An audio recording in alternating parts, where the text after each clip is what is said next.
नमस्कार दोस्तों, मैं आपका देसी पत्रकार किशोर कुमार और आप देख रहे हैं मीडिया 4x4। दोस्तों, खबर राजेंद्र राठौड़ से रिलेटेड है, इसलिए खास है। खास इसलिए है क्योंकि जहां राजेंद्र राठौड़ का नाम आता है वहां पर वाद और विवाद की बातें आम होती है। यहाँ ऐसा ही एक वाद और विवाद अब छिड़ गया है, जाट वर्सेस राठौड़ का। जी हाँ दोस्तों, वर्सेस लगना आम बात है। जहाँ राठौड़ राजेंद्र राठौड़ का जिक्र होता है वहाँ आगे वर्सेस लगता है, चाहे वो राजेंद्र राठौड़ वर्सेस कस्मा हो, राजेंद्र राठौड़ वर्सेस डोटासरा हो, चाहे राजेंद्र राठौड़ वर्सेस जाट हो। अब ये राजेंद्र राठौड़ वर्सेस जाट क्यों हो गया दोस्तों? इसलिए हो गया क्योंकि अब 2-4 दिन के अंदर ही एक पोस्ट है बड़ी तकड़ी वायरल हो रही है, एक मुद्दा वायरल हो रहा है। मुद्दा ये है कि झुंझुनू के कृष्ण कुमार जानू नाम के प्रदेश प्रवक्ता रहे बीजेपी के, उन्हें अब निष्कासित कर दिया गया है। आरोप लगा कि आप छवि धूमिल कर रहे हैं भाजपा की, अनर्गल बातें करते हैं, आप जो अभिशंसा करके बात बोलनी चाहिए वो नहीं बोल रहे, आप पार्टी के खिलाफ बोल रहे हैं। और कृष्ण कुमार जानू अपनी पोस्ट में लिख रहे हैं कि राजेंद्र राठौड़ ने मुझे निष्कासित करवाया है। अब देखिए, ये स्पष्ट है कि राजेंद्र राठौड़ पर टिप्पणी हो और राठौड़ी पर टिप्पणी हो, जाटों के लिए स्पेशली जब बोलते हैं कृष्ण कुमार जानू तो राठौड़ को टैग करके बोल रहे थे। तो सीधी सी बात है, राठौड़ ने तुरंत एक्शन शायद ले लिया होगा। कृष्ण कुमार जानू को निष्कासित 6 साल के लिए किया गया है। अब वो पार्टी के प्रदेश प्रवक्ता नहीं है, अब विपक्षी प्रवक्ता बन गए।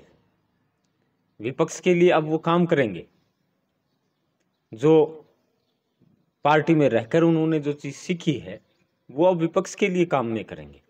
जी हाँ दोस्तों, उन्होंने 2-3 मुद्दे थे, जैसे सत्यपाल मलिक, उनकी मृत्यु के बाद जो सम्मान मिलना चाहिए था, जो राष्ट्रीय सम्मान मिलना चाहिए था, वो भाजपा सरकार ने नहीं दिया। ऐसे ही जो जगदीप धनखड़ साहब का जो इस्तीफा था उसके ऊपर भी उन्होंने टिप्पणी की थी भाजपा के खिलाफ। भाजपा के ही प्रदेश प्रवक्ता हैं और उन्हीं के खिलाफ ये टिप्पणी करते हैं, तो सोचिए कि जो पार्टी है वो क्या करेगी। भाई, कांग्रेस को मुद्दा मिल गया, राजेंद्र राठौड़ के ऊपर दबाव बनाने की जो कार्रवाई है वो अब तेजी से होने लगी है। सोशल मीडिया का समय है, बातें यहाँ से वहाँ पहुँचते समय नहीं लगता। बड़ी तेज वायरल हुई और अब कृष्ण कुमार जानू यानी जाट वर्सेस राठौड़ का मुद्दा फिर से चमक रहा है। बहुत से आरोप विधानसभा चुनावों के बाद राजेंद्र राठौड़ पर लगे हैं, चाहे विधानसभा चुनाव से रिलेटेड ही हो। विधानसभा चुनाव के मध्य में भी उन पर आरोप लगने शुरू हो गए थे, पैसे बांटने जैसे आरोप, जातिगत विभाजन करने के आरोप, अलग अलग मीटिंगों के आरोप। उसके बाद आरोप लगने शुरू हुए कि जाटों को टारगेट किया जा रहा है। तारानगर तहसील में जितने भी तबादले हुए हैं वो जाटों को टारगेट करके किए गए हैं। उन्हें दूर भेजा गया, राजपूतों को या जनरल कास्ट को यहाँ ज़्यादा लगाया गया। बहुत सी लोग कहते हैं कि पंचायत समिति में जाइएगा तो आपको कानों में बाली वाले अधिकारी ज़्यादा मिलेंगे। ऐसे विपक्ष जो कांग्रेस है वो ये आरोप हर दिन, हर रोज़, हर मीटिंग में लगाता है। भी कितनी सत्यता है ये तो देखिए आप जानते होंगे, लेकिन आरोपों से घिरना राठौड़ का एक कल्चर सा बन गया है। अब किस प्रकार इस मुद्दे से निकलेंगे, क्या सफाई देने वाले हैं? अब भी देखिए, कार्रवाई से पहले एक social media post Rajendra Rathore की सामने आई। एक पत्रकार साथी हैं, मैडम जी हैं, वो उनसे सवाल कर रही थी कृष्ण कुमार जानू के लिए कि कृष्ण कुमार जानू ने पार्टी के लिए ये कहा वो कहा।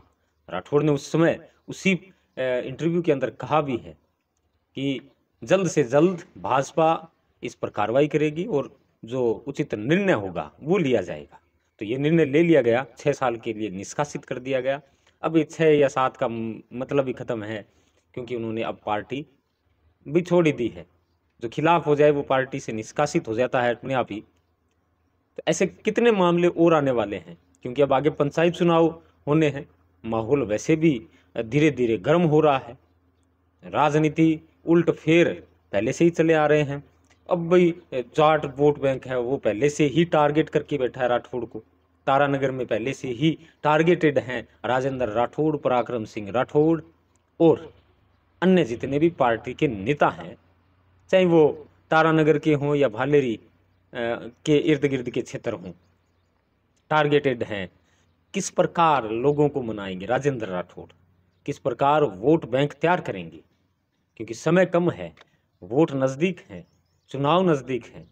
देखने लायक माहौल होगा, क्योंकि मीडिया 4x4 पर हम आपको हर एक न्यूज़ स्पष्ट दिखाएंगे। ज़रूर फॉलो करिएगा ताकि आपको आगामी न्यूज़ तुरंत मिले। आज के लिए बस इतना ही। बहुत बहुत धन्यवाद। जय हिंद, राम राम।